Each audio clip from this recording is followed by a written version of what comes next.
Assalamualaikum warahmatullahi wabarakatuh. Assalamualaikum warahmatullahi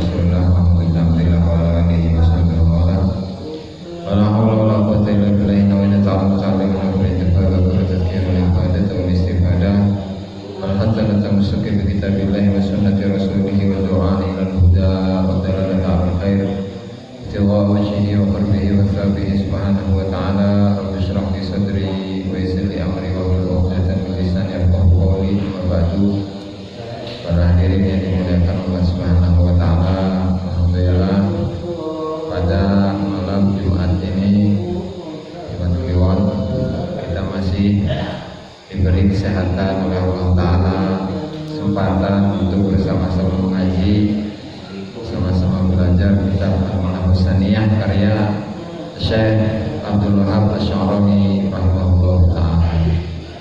Dan sebelum kita mulai, mari kita hadiahkan al-Fatihah kepada mualliful kitab, semua ulama, semua guru kita, semua orang tua kita lah dunia maupun dunia sosial. Wa alhamdulillah sallallahu alaihi wasallam. Al-Fatihah. Alhamdulillah masyaallah ya bismillahirrahmanirrahim. Alhamdulillahirabbil alamin.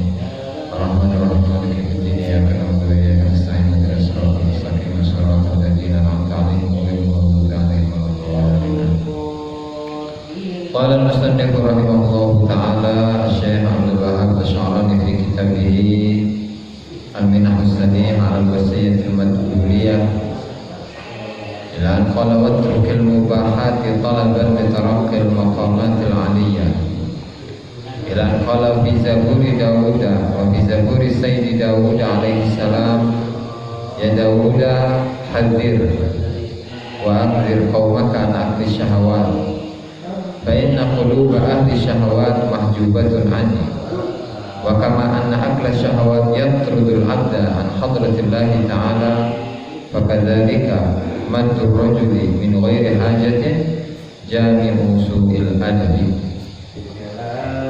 Wa fi zaburi Sayyidi Dawud alaihi salam lan itu tetap di dalam kitab Zabur Nabi Dawud alaihi salam ya Dawuda Dawud hadir iling-iling sira wa anzir lan gawe inget sapa sira kaumaka ing kaum sira an akli syahawati saking mangan pira-pira syahwat fa inna quluba ahli syahawati mongko temne setuhune pira-pira atine ahli syahwat iku mahjubatun iku den tutup andi saking ingsun.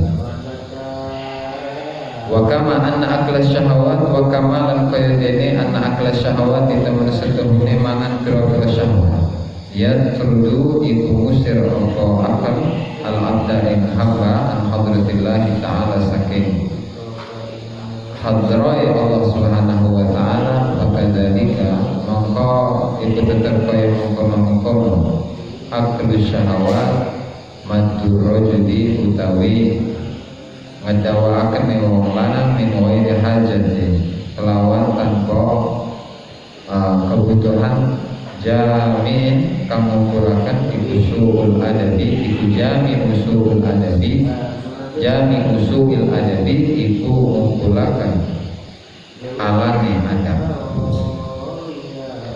Masih pada pembahasan bahwa manusia itu diberi keringanan oleh Allah Subhanahu wa taala, yaitu Allah taala memberikan kesempatan bagi manusia untuk menikmati perkara-perkara yang mubah. Seperti apa? Seperti ngopi, seperti makan, kemudian ngobrol dan lain sebagainya.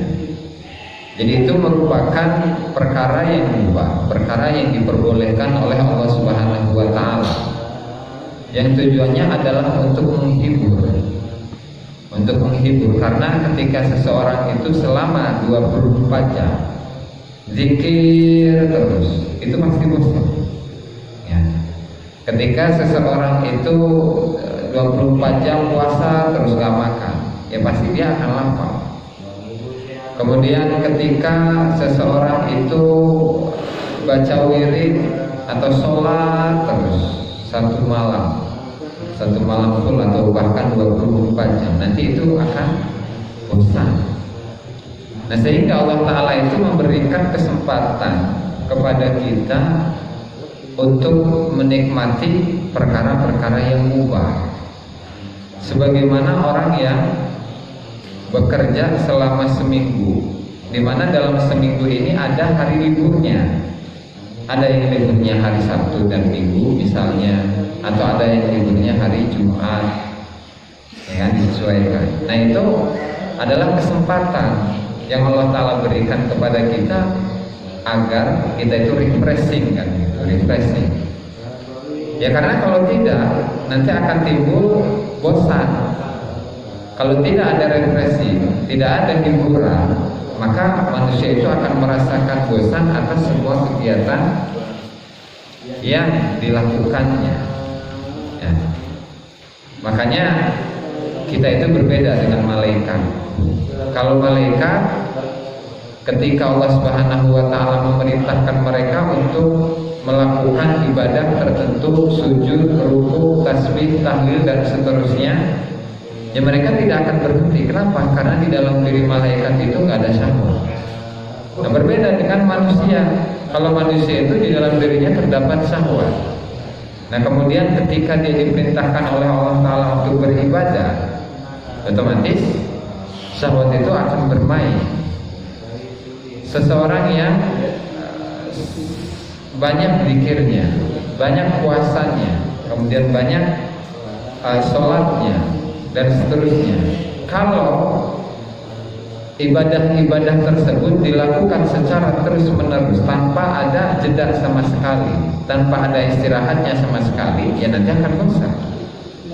Nah, hanya saja perkara yang mubah tadi, perkara yang diperbolehkan oleh Allah Ta'ala tadi, perkara-perkara yang mubah, nah kita tidak boleh terlalu tenggelam di dalamnya, sehingga ketika ngobrol itu jangan sampai obrolannya itu sampai menghabiskan waktu. Tetapi mending kalau obrolannya itu mengandung ilmu-ilmu syariat, ya obrolannya tentang bagaimana caranya sholat, bagaimana caranya wudhu, bagaimana caranya beribadah dan seterusnya, ya itu nggak masalah. Ya, karena meskipun judulnya adalah obrolan, tetapi isinya itu adalah ngaji, gitu kan. Sementara Allah Ta'ala itu memerintahkan kita untuk ngaji selagi kita hidup. Dari kita lahir sampai kita meninggal, ngaji itu hukumnya wajib. Dan ngaji sifatnya ada yang formal, ada yang enggak, ada yang non formal. Kalau yang formal ya seperti ini, ngaji kitab gitu kan, ada kitab yang dibaca, kemudian ada yang dijelaskan dan seterusnya. Tapi ada yang non formal. Kalau non formal berarti obrolan biasa tapi isinya adalah ngaji. Nah, itu sama aja. Nah, sehingga ketika manusia itu diberi kesempatan oleh Allah Subhanahu wa Ta'ala untuk melakukan perbuatan-perbuatan yang mubah, yang tujuannya adalah untuk refreshing tadi itu, untuk hiburan, untuk menghibur diri supaya nggak bosan dalam melaksanakan ibadah, ya maka kita itu jangan sampai terlalu banyak melakukan perbuatan-perbuatan yang mubah. Nah, untuk amal para ulama salaf, para ulama as-salafus salihun, mereka bahkan merubah niat ketika perbuatan-perbuatan yang mubah, ya misalnya seperti tadi ngobrol, ngopi gitu kan, merokok, kemudian makan, minum, tidur gitu ya. Itu diniatkan untuk apa? Untuk niat-niat yang baik. Setidaknya untuk at-taqwi lil ibadah. At-taqwi lil ibadah supaya menguatkan ibadah kita. Ya, karena kalau badan ini terus-menerus bekerja, ya maka dia akan capek. Ketika capek nanti dia akan berhenti, kan gitu. Nah, sehingga yang diluruskan itu adalah niatnya. Niatnya makan itu tidak hanya dengan niat udah makan. Alhamdulillah, niat makan itu pohon bismillahirrahmanirrahim, segitulah. Niat makan bismillahirrahmanirrahim. Nah, tetapi niatnya itu, ya Allah, saya makan ini, saya makan makanan ini, tujuannya adalah agar saya kuat untuk melaksanakan ibadah. Karena ketika kita zikir, ketika kita sholat, ya, ketika kita mengaji, dalam keadaan lapar biasanya itu gak connect otaknya, gitu kan? Atau kalau berzikir itu ya gak khusyuk. Nah, sehingga Allah Subhanahu wa Ta'ala memperbolehkan kita untuk makan dan minum. Nah, makanya kalau di dalam fikih itu, kenapa seseorang ketika ingin melaksanakan sholat sementara dia nahan lapar, nahan kentut, nahan buang air kecil atau nahan buang air besar, itu hukumnya makruh ya, karena mengganggu nantinya. Karena mengganggu, kenapa? Ya harusnya dia menghadapkan diri kepada Allah Subhanahu wa Ta'ala ketika dalam sholat, tetapi dia nahan lapar. Jadi yang ada di dalam memorinya itu adalah makanan. Makanan dulu, kapan ini sholatnya beres ya, ini imamnya lama amat. Nah, supaya nggak ada seperti itu. Jadi yang dituju dari ibadah itu kan supaya kita ingat kepada Allah. Nah, ketika kita itu beribadah kepada Allah Ta'ala, tetapi yang kita ingat bukan Allah Ta'ala, tetapi makanan. Kalau yang punya hajat ya berarti hajat-hajatnya, kebutuhannya. Ya berarti dikhawatirkan kita ini termasuk orang-orang yang menyembah makanan, orang-orang yang menyembah kebutuhan, orang-orang yang menyembah ya misalnya bisnis, nah dan seterusnya. Bahkan yang lebih parah lagi adalah orang yang menyembah syahwatnya atau menyembah hawa nafsunya. Maka Allah Ta'ala di dalam Al-Quran berfirman, "Afara'aita man ittakhadha ilahahu hawa." Tidakkah engkau melihat wahai Muhammad seseorang yang menjadikan hawa nafsunya, syahwat-syahwatnya sebagai Tuhan, sementara dia tidak merasa. Ketika dia bertakbir Allahu Akbar, bukan Allah Ta'ala yang diagungkan, bukan Allah Ta'ala yang dibesarkan, bukan Allah Ta'ala yang disembah, tetapi yang disembah adalah dirinya. Mentang-mentang dirinya adalah orang yang berilmu misalnya, atau mentang-mentang dirinya itu punya kekuasaan, atau mentang-mentang dirinya itu memiliki harta dan seterusnya kan ada, bahkan banyak di kalangan kita yang memiliki jiwa yang seperti itu. Nah, sehingga kita harus mengobatinya dengan memperbanyak zikir, memperbanyak tafakkur, muhasabah, introspeksi diri, bahwa kita sebagai hamba Allah Subhanahu wa Ta'ala masih banyak kekurangan. Jangankan untuk mengharapkan balasan dari Allah Subhanahu wa Ta'ala atas ibadah yang telah kita perbuat, kita pun hanya untuk memenuhi kewajiban kita kepada Allah Subhanahu wa Ta'ala terkadang teledor, sering kali teledor. Nah, sehingga sebenarnya atau hal ini menjadikan mengapa para ulama, para aulia, wali-walinya Allah Ta'ala, kekasih-kekasih Allah Ta'ala, mereka tidak mau berdoa kepada Allah Subhanahu wa Ta'ala, dalam arti mereka tidak memiliki keinginan yang mereka harapkan, yang mereka butuhkan. Saya menginginkan baju misalnya, saya menginginkan uang misalnya, saya menginginkan ini dan itu. Tidak terbesit sedikit pun di dalam hati mereka, tidak terlintas sedikit pun di dalam hati mereka. Kenapa ya? Karena mereka merasa bahwa ibadah yang sudah saya lakukan selama ini itu belum cukup untuk menyukupi, belum cukup untuk memenuhi hak-haknya Allah Subhanahu wa Ta'ala, atau belum cukup untuk melaksanakan kewajiban dirinya kepada Allah Subhanahu wa Ta'ala. Makanya sebagian salafus salihun mereka mengatakan, saya ini da'autullaha mundu arba'ina sanatan, saya tidak mau berdoa kepada Allah selama 40 tahun.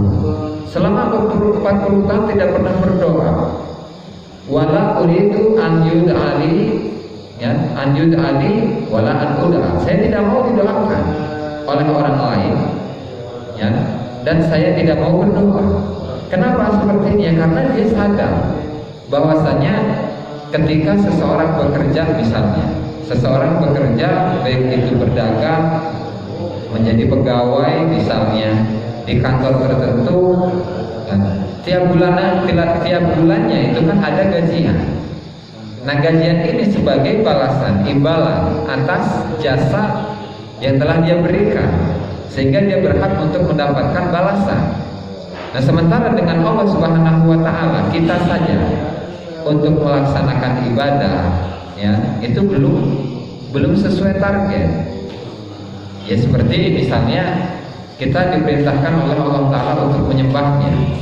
Ya, secara zahir kita menyembah Allah dengan melaksanakan sholat, ya, dengan berzikir, kemudian dengan mengaji dan seterusnya. Kita secara zahir menyembah Allah Subhanahu wa taala, tetapi secara batin apakah kita itu sudah menyembah Allah taala? Belum tentu. Ya, karena memang kita atau kebanyakan dari kita itu judulnya saja yang menyembah Allah taala, tetapi batinnya, ya, atau hakikatnya kita belum menyembah Allah Subhanahu wa taala. Maka tadi para salafus salihun tadi selama 40 tahun tidak mau berdoa kepada Allah Subhanahu wa taala, bukan ragu atas janjinya Allah taala, bukan.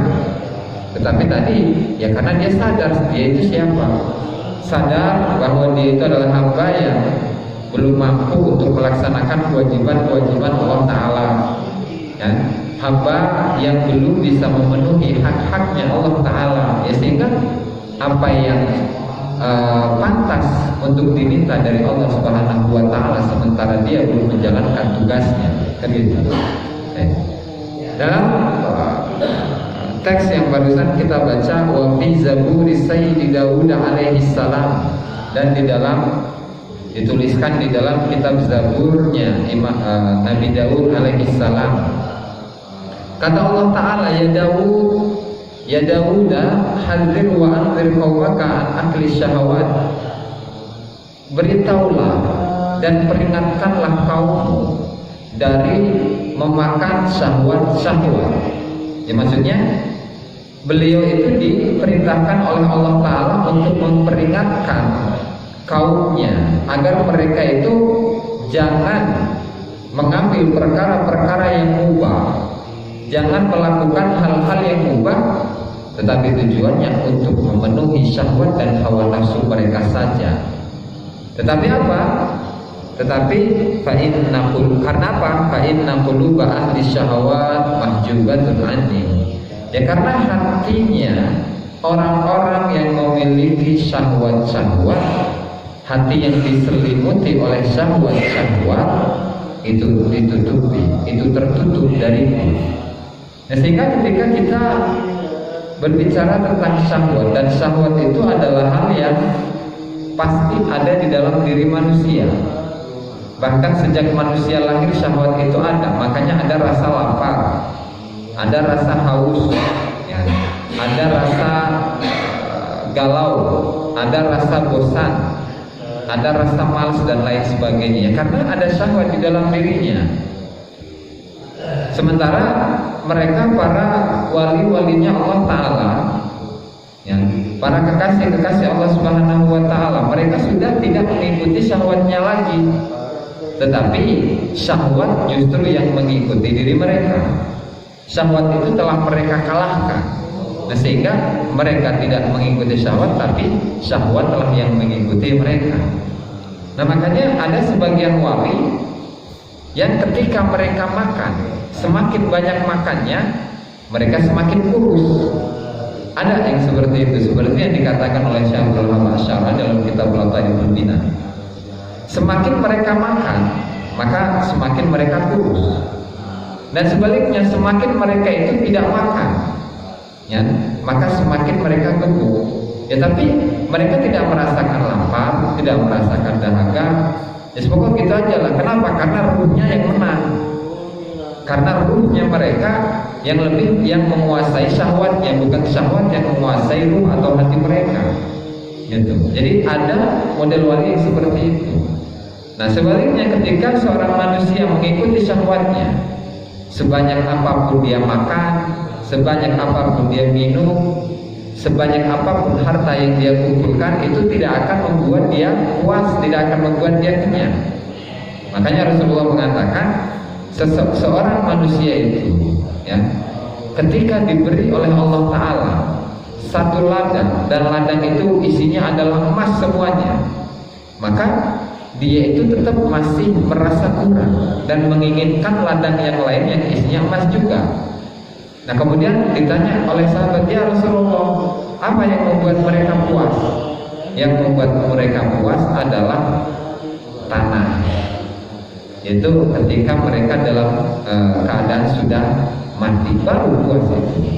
Ya karena kalau belum mati, ya mereka belum tahu sejauh mana manfaat dari harta-harta yang telah dikumpulkan selama ini. Kemudian sejauh mana mereka bisa mendekatkan diri ke Allah Subhanahu wa Ta'ala ya.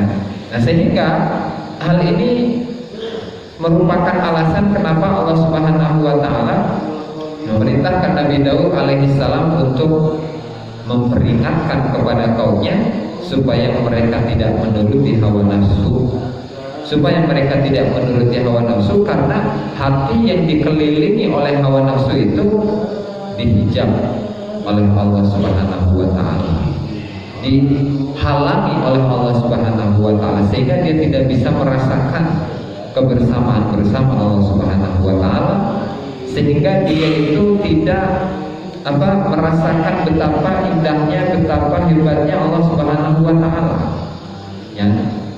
Jadi sebenarnya Allah Ta'ala itu dekat dengan diri kita.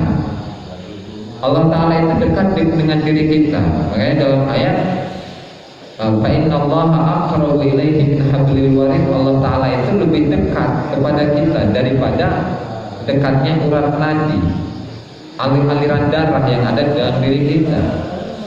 Hanya saja apa yang membuat kita jauh dari Allah Subhanahu wa Ta'ala itu apa?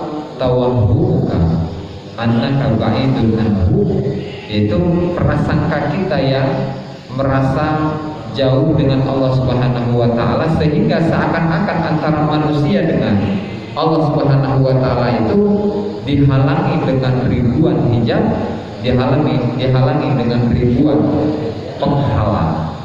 Itu makanya target daripada thariqah atau ilmu tasawuf itu adalah bagaimana caranya agar syahwat ini tunduk oleh diri kita. Syahwat ini tunduk oleh diri kita, bisa kita atur ya. Syahwat ini bisa kita perintahkan, bukan sebaliknya kita yang diperintah oleh syahwat, kita yang mengikuti syahwat, mengikuti hawa nafsu, ya bukan seperti itu ya.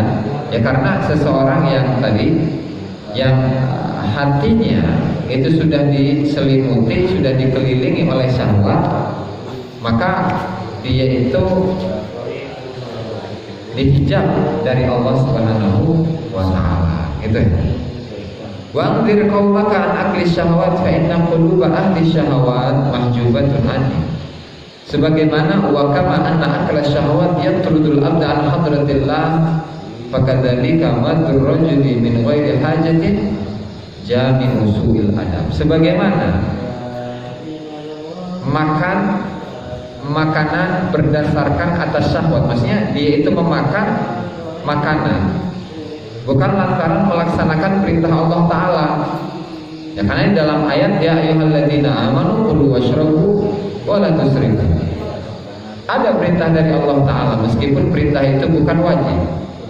Wahai orang-orang yang beriman, kata Allah Ta'ala, makanlah kalian dan minumlah kalian, tetapi jangan sampai berlebih-lebihan ya.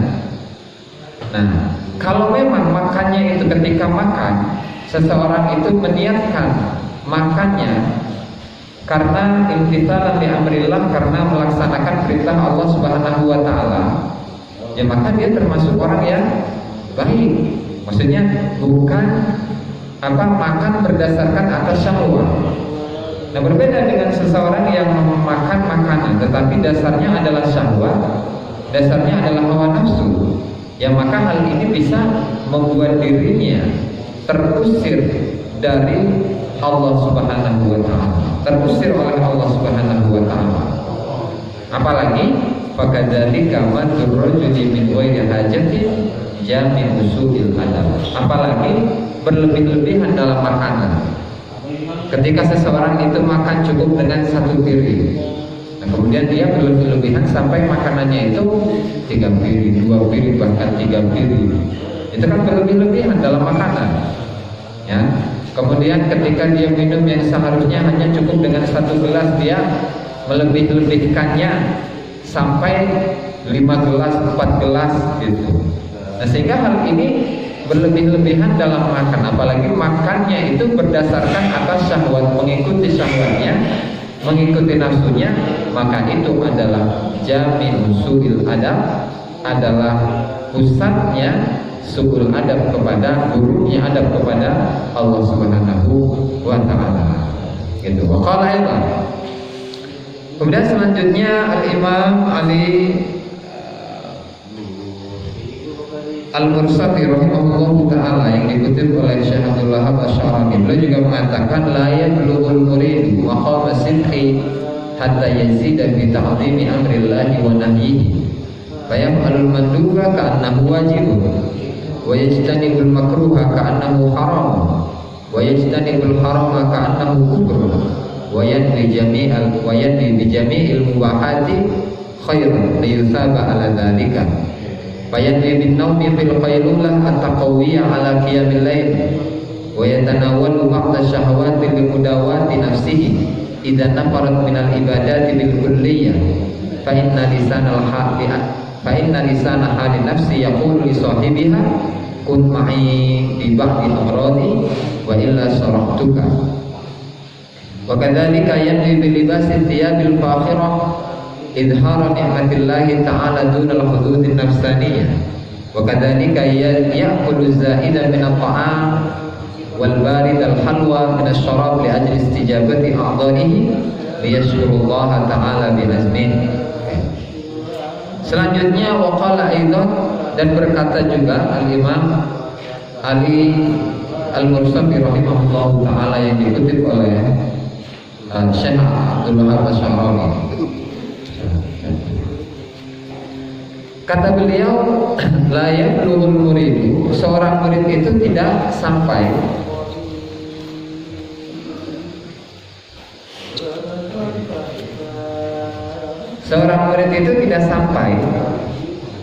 maqam sidqi, maqam kejujuran.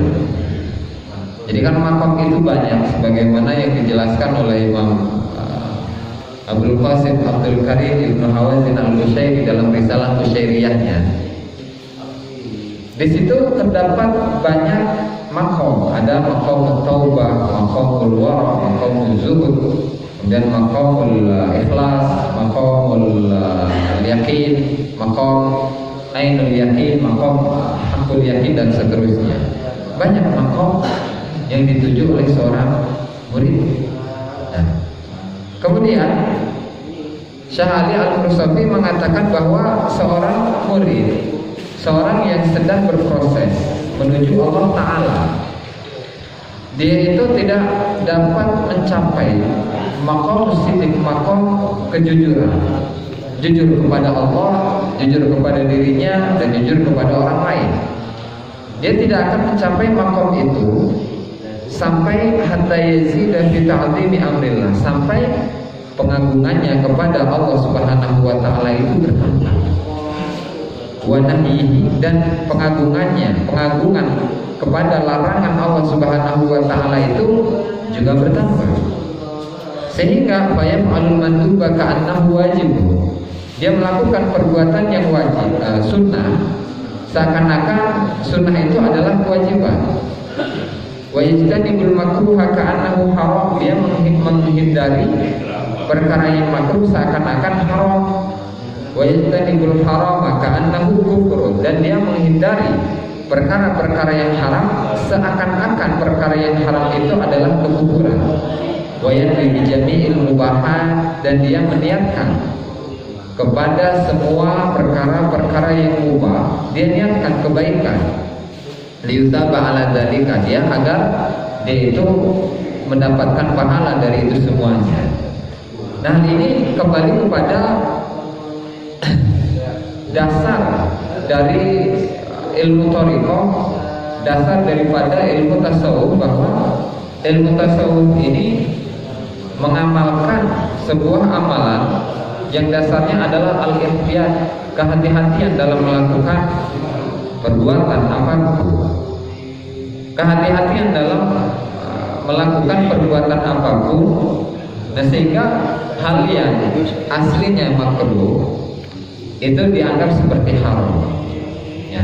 Hal yang sunnah seakan-akan itu adalah wajib. Nah, sehingga jangankan mereka melakukan perbuatan yang haram, perbuatan yang makruh saja tidak. Jangankan mereka melakukan perbuatan yang dilarang oleh Allah Subhanahu wa taala, ya. Sementara hal yang makruh yang tidak disukai oleh Allah, yang belum masuk dalam kategori larangannya Allah Subhanahu wa taala, mereka tidak lakukan. Ya, sehingga wajar orang-orang yang seperti ini, karena mereka mengedepankan kehati-hatian dalam ibadah apapun, dalam perbuatan apapun, ya, sehingga mereka bisa dekat dengan Allah Subhanahu wa taala, ya kan? Nah, makanya bukan berarti orang yang ahli tasawuf itu adalah orang yang tidak ngerti, tidak paham dengan fikih, bukan. Ya, dalam fikih ya mereka tahu bahwa misalnya rukun di dalam sholat itu ada 17 misalnya, atau versi lain ada yang bilang 13, ada yang bilang 14 misalnya. Kemudian wudhu itu merupakan syarat dalam sholat misalnya. Hal-hal yang seperti ini mereka kuasai. Bahkan tidak hanya mereka kuasai syarat-syarat atau hukum-hukum yang harus diketahui sebelum melaksanakan ibadah, mereka juga mengetahui apa perbedaan ulama dalam masalah-masalah fikih, dan juga mereka juga mengetahui dalil-dalil dari masing-masing pendapat-pendapat ulama itu. Nah, sehingga yang namanya fikih itu ya pilihan. Fikih itu dalam satu permasalahan ada yang mengatakan boleh dan tidak boleh, ada yang mengatakan haram, ada yang mengatakan halal, ada yang mengatakan itu sunnah misalnya, ada yang mengatakan tidak sunnah, ada yang mengatakan itu makruh, ada yang mengatakan tidak makruh, dan demikian. Nah, sehingga ketika seseorang itu hanya bersandar kepada fikih, ya maka bisa jadi dia itu termasuk orang-orang yang fasik, sebagaimana yang dikatakan oleh Imam Malik rahimahullah. Beliau mengatakan, man tafaqaha wa lam yatasawwaf, man tafaqaha wa lam yatasawwaf tafassah. Barang siapa yang hanya fokus dalam ilmu fikih sementara dalam ilmu tasawuf itu tidak fokus, tidak mengamalkannya, ya maka dikhawatirkan dia itu akan menjadi orang yang fasik. Kenapa menjadi orang yang fasik? Ya karena dia mempermainkan hukum, itu kan. Misalnya ketika dia mengetahui bahwa khamr itu haram, yang khamr atau hal yang memabukkan, yang membuat mabuk itu haram. Nah, kemudian dia tahu bahwa ada sebagian ulama yang berpendapat bahwa kadar khamr yang diharamkan itu adalah kadar yang membuat seseorang itu mabuk, dan tidak harus sedikit. Jadi sebagian ulama misalnya seperti Imam Syafi'i, beliau mengatakan bahwa qaliluhu katsiruhu muskirun wa kullu muskirin haram fa qaliluhu haram. Jadi kalau menurut Imam Syafi'i, ketika yang banyak atau kadar yang banyak itu dapat membuat orang itu mabuk, maka sedikitnya itu juga sama haram. Kalau yang banyak bisa memabukkan dan hukumnya haram, maka yang sedikit itu haram. Nah, tapi kalau Abu Hanifah, kalau menurut Imam Abu Hanifah, hanya kadar yang membuat seseorang itu mabuk saja yang haram, tetapi kadar yang tidak membuat haramnya. Misalnya kalau yang membuat mabuk itu satu botol, ya maka minum segelas nggak apa-apa. Itu menurut mazhab Abu Hanifah. Nah, sehingga dia itu terbiasa dengan melakukan pendapat yang paling mudah di antara mazhab-mazhab yang ada, yang tujuannya adalah untuk memenuhi syahwatnya atau mengikuti syahwat dan hawa nafsunya. Nah, sehingga orang yang seperti ini hanya terpaku pada fikih, kemudian fikih yang digunakan itu yang mudah-mudah saja. Sementara dalam tasawuf itu sama sekali tidak dia gunakan, maka dikhawatirkan orang yang seperti ini akan menjadi orang yang fasik. Kenapa fasik? Karena dia mempermainkan agama. Karena dia hanya menggunakan pendapat-pendapat yang mudah, sementara pendapat-pendapat yang sulit itu tidak digunakan. Berbeda dengan ahli tasawuf. Kalau ahli tasawuf itu tadi dasarnya adalah al-ikhtiyar, kehati-hatian dalam melakukan ibadah apapun. Dalam sholat misalnya, dalam sholat itu harus disunahkan untuk memakai minyak wangi, disunahkan menggunakan pakaian yang bersih, pakaian yang putih dan seterusnya. Jadi orang yang ahli tasawuf itu harus ketika sholat itu harus menggunakan minyak wangi, harus menggunakan pakaian yang putih, pakaian yang bersih, ya pakaian yang bersih, tidak hanya suci tapi bersih. Nah, dan seterusnya. Nah, inilah bedanya antara orang yang ahli tasawuf dan orang yang ahli fikih. Kalau ahli fikih biasanya dia hanya melaksanakan ibadah karena untuk mengukurkan kewajiban yang Allah Ta'ala wajibkan, bebankan kepada dirinya. Nah, sementara ahli tasawuf dia melaksanakan ibadah itu adalah ibadah yang berkualitas, ya kan? Jadi yang menjadi barometer mereka adalah kualitas kalau ahli tasawuf, ya, bukan kuantitas. Makanya kenapa Siti Aisyah radhiyallahu taala anha ketika ditanya bagaimana sholatnya Rasulullah, bagaimana sholatnya Rasulullah wahai Siti Aisyah, kata Siti Aisyah, ma ra'aitu as-salata khairun minha, saya tidak melihat sholat yang lebih bagus daripada sholatnya Rasulullah. Jadi kalau Rasulullah itu di setiap malamnya sholat witir dan tahajud itu dengan jumlah 9 atau 11 rakaat, ya. Jadi selama satu malam, ya kan, malam fulas, dari sepertiga malam sampai akhir malam itu sholatnya hanya 11 rakaat. Tetapi saya, kata Siti Aisyah, tapi saya tidak pernah mendengar, melihat seseorang yang sholat sebagus sholatnya Rasulullah. Jadi di sana yang dikejar adalah kualitas itu, bukan banyaknya rakaat, gitu kan, dan bukan tetapi yang dilihat oleh Siti Aisyah itu adalah bagaimana kualitas sholat yang dilaksanakan oleh Rasulullah. Nah, sementara kan kita itu lebih mengejar kepada banyaknya ibadah yang kita laksanakan, ya misalnya seperti kita sholat tahajud. Kalau Rasulullah misalnya sholat tahajud dan sholat witirnya itu hanya 11 rakaat atau 13 rakaat atau 9 rakaat. Nah, kita itu sampai puluhan, ada yang 30, ada yang 50, ada yang 100, bahkan ada yang mengejar sampai 1000 rakaat itu kita.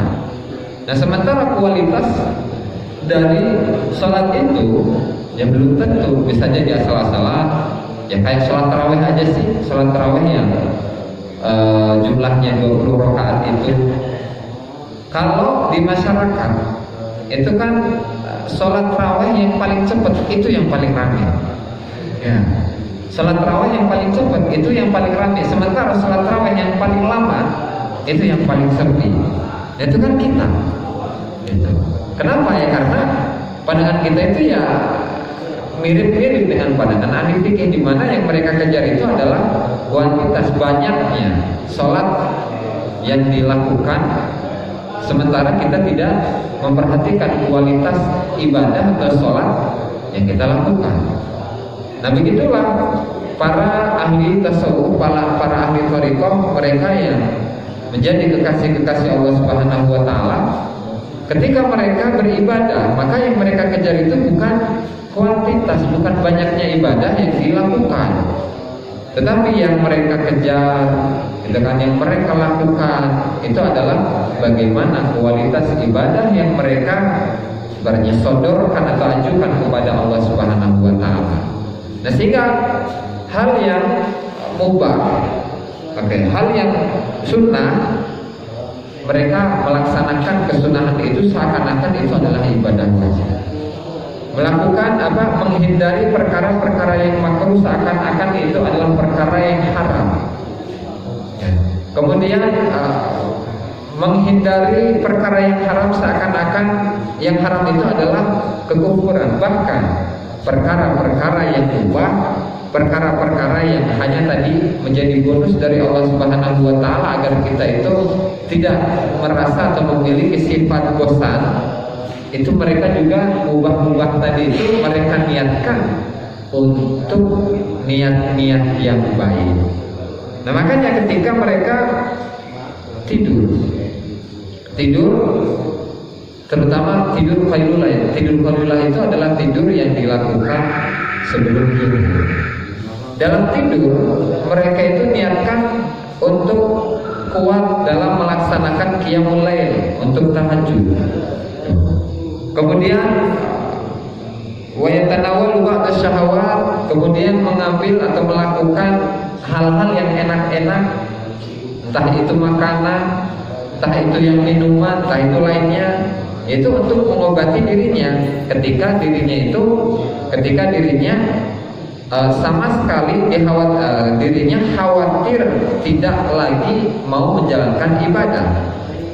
Ya karena lisanul hal, jadi perbuatan kita atau anggota badan kita seakan-akan dia bisa ngomong, dia itu bisa berucap kun ma'i fi ba'di amrodi, bersamalah dengan diriku, kun ma'i fi ba'di amrodi, bersamalah dengan aku pada sebagian keinginanku, wa illa saratu. Nah, karena kalau tidak maka saya akan mengalahkanmu. Maksudnya ketika kita beribadah, waktunya ibadah, ya kan? Jangan sampai kita itu terlalu berlebihan dalam melaksanakan ibadah, terlalu semangat dalam ibadah, yang nanti pada ujungnya kita itu gak mau lagi untuk melakukan ibadah itu. Ya, contohnya ketika seseorang itu berzikir, dia mengejar zikir la ilaha illallah misalnya, dia mengejar dalam satu hari satu malam itu harus nyampe 30.000 misalnya. Nah, sementara dia belum terbiasa untuk melakukan zikir itu, dia paksakan terus, itu paling berjalannya hanya beberapa hari doang. Setelah itu sampai malas, berat perasaannya gitu. Nah, sehingga ya biasa-biasa aja sih latihan gitu tuh. Nah, makanya dalam proses berzikir untuk mengejar target yang misalnya 30.000, itu yang mulai dengan sedikit demi sedikit. Misalnya kalau 30.000 itu berat, ya maka lakukanlah apa yang dimampui, yang badan kita merasa hal itu adalah ibadah yang enteng, ibadah yang ringan. Ya misalnya mulai dari 1.000, terus naik dikit jadi 2.000, naik dikit 3.000, terus pelan-pelan gitu dalam waktu yang lama, yang nanti pada ujungnya kita itu sudah terbiasa dengan zikir yang 30.000 itu, sehingga kita tidak merasa terbebani dengan zikir yang jumlahnya segitu. Itu ya. Makanya pada suatu hari Imam Sayyidina Musa alaihissalam, beliau bertemu dengan seseorang yang selama 4 bulan itu tidak makan. Selama 4 bulan itu tidak makan. Kemudian beliau ditanya oleh Nabi Musa, wahai fulan, apakah ini merupakan karomah dari Allah Subhanahu wa taala? Kata orang itu, bukan. Tapi karena saya membiasakan diri untuk tidak makan. Jadi misalnya dalam satu hari itu makannya 2 kali, ya makanya 2 kali, dan 2 kali itu masing-masing 1 piring 1 piring. Dia kurangi dikit menjadi misalnya 3/4 piring. Itu dari 3/4 piring yang aslinya yang 1 hari 2 kali menjadi 1 kali dalam sehari. Udah terbiasa, kemudian dalam 2 hari itu makannya cuma 1 kali, ya. Terus begitu secara bertahap sampai dia itu selama 4 bulan itu nggak makan, ya. Selama 4 bulan itu nggak makan. yang selama 4 bulan itu gak makan dan kuat, dan itu bukan hanya karomah dari Allah Subhanahu wa taala, tapi juga berasal dari kebiasaan gitu kan. Jadi hal yang berat-berat itu karena kita belum membiasakan hal-hal demikian. Tetapi ketika kita membiasakan dengan hal-hal yang ringan, ya, kemudian yang ringan itu dinaikkan sedikit demi sedikit, yang nanti pada ujungnya hal yang berat sekalipun menurut orang lain, tapi itu menurut dirinya itu tidak dianggap berat. Sehingga orang yang berzikir karena dia sudah terbiasa dengan zikir dalam satu hari itu, dia bisa mendapatkan jumlah 30.000 kali 30.000 zikir karena dia sudah terbiasa, ya dia tidak akan merasa terbebani sedikit dengan zikir yang jumlahnya segitu. Dan itu adalah, makanya hal ini para ulama mengatakan bahwa al-istiqomah khairun min alfi karomah. Istiqomah itu lebih baik daripada 1000 karomah. Kemudian amal yang sedikit tetapi terus menerus continue, amal yang sedikit tetapi terus menerus continue, itu lebih baik daripada amal yang banyak tetapi nggak continue. Seseorang yang berzikir dengan jumlah yang banyak 30.000 kali, cuman 30.000 zikir itu hanya dilakukan selama 1 minggu. Kalau dibandingkan dengan seseorang yang setiap harinya berzikir hanya dengan jumlah 1000, tetapi 1000 itu continue terus menerus, ya, maka itu lebih baik daripada yang 30.000 tetapi hanya beberapa hari.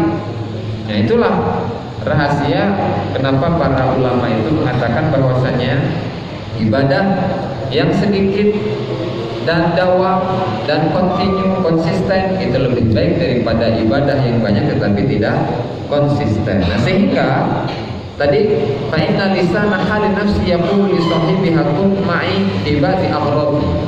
Engkau itu dalam sebagian keadaan harus mengikuti aku, mengikuti diri kita, ya kan? Karena kalau tidak, kita akan dikalahkan oleh diri kita.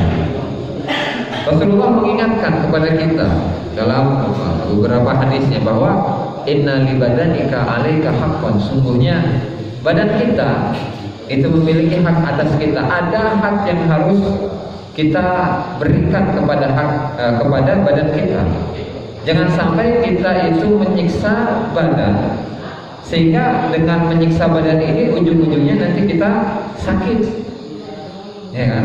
Kenapa seperti itu? Ya karena tadi badan itu memiliki hak dan kita memiliki kewajiban untuk memenuhi hak-haknya badan kita. Nah, sehingga jangan sampai kita itu misalnya dalam hal makanan, jangan sampai karena kita itu terbiasa misalnya makan di setiap harinya itu 2 kali, kemudian kita kurangi, ya kan? Karena memang itu pilihan kita untuk menguranginya, yang nanti efeknya badan kita itu akan menjadi sakit, dan ini nggak boleh menurut pandangan syariat, menurut Rasulullah SAW nggak boleh. Inna li badanika 'alaika haqqan, karena badanmu itu memiliki hak yang harus kita penuhi. Ya makanya jangan sampai kita itu karena saking semangatnya sholat, kemudian dalam malam dari habis isya sampai sebelum subuh itu diisi dengan sholat semuanya. Ya khawatir badan kita itu gak kuat, yang nanti pada ujungnya kita dirawat di rumah sakit. Atau puasa, dan puasanya itu misalnya ada puasa putih itu ya, puasa yang hanya boleh memakan nasi putih tanpa ada garam ataupun yang lainnya, kemudian minumnya hanya boleh minum air putih, merokok pun juga tidak. Nah itu dilihat apakah fisiknya itu kuat atau tidak, kan kita yang tahu takarannya biasanya. Kalau memang gak kuat jangan dipaksakan, karena kita ketika memaksa badan kita dan menjadi sakit, ya otomatis kita bukan menjadi kekasih Allah Subhanahu wa taala, tetapi menjadi musuh Allah taala, karena kita telah melakukan dosa, karena kita telah menyiksa badan. Sementara Allah taala itu melarang kita untuk menyiksa badan. Badan kita memiliki hak yang harus dilaksanakan, gitu. Kun ma'i fi ba'di aghradi wa illa sara'tu. Nah begitu juga wa kadzalika yanwi bil libasi thiyabil fakhirah izharu nikmatillah dunal hududin nafsaniyah. Dan begitu juga ketika kita menggunakan baju, pakaian-pakaian yang bagus, pakaian-pakaian yang mewah, itu bukan atau jangan sampai diniatkan untuk berbangga-bangga diri, biar dipuji oleh orang, biar dibilang oleh orang lain, baju kamu keren gitu. Jangan sampai. Tetapi niatnya adalah untuk izhar nikmatillahi ta'ala dunal hududin nafsaniyah, untuk memperlihatkan kenikmatan Allah Subhanahu wa taala kepada kita, bukan tujuan nafsu, untuk dipuji, untuk dimuliakan, untuk diagungkan oleh orang lain. Jangan sampai seperti itu. Itu juga dengan wa kadzalika ya'kulu za'idan min at-ta'am wal barid al-hadmu min asy-syarab bi ajli istijabati a'dha'ihi li yashkurullaha bi azmin. Begitu juga ketika makan yang banyak, tidak dilarang makan yang banyak, tidak. Atau minum yang banyak, tidak juga, ya. Tetapi diniatkan agar badan kita itu agar mau bersyukur kepada Allah Subhanahu wa taala atas nikmat yang Allah taala berikan kepada diri kita, gitu. Wa qad kana Abul Hasan Asy-Syadzili rahimahullahu taala yaqulu li ashabihi kulu min atyabit ta'am washrabu min alati syarab wallahu taala a'lam bisawab. Demikianlah para hadirin yang dimuliakan Allah Subhanahu wa taala, pengajian pada malam Jumat Kliwon ini mudah-mudahan bermanfaat bagi kita semua dan semoga bisa mengamalkannya ini. Kurang dan lebihnya saya mohon maaf. Allahumma taufiq ila aqwamit thoriq. Wassalamualaikum warahmatullahi wabarakatuh.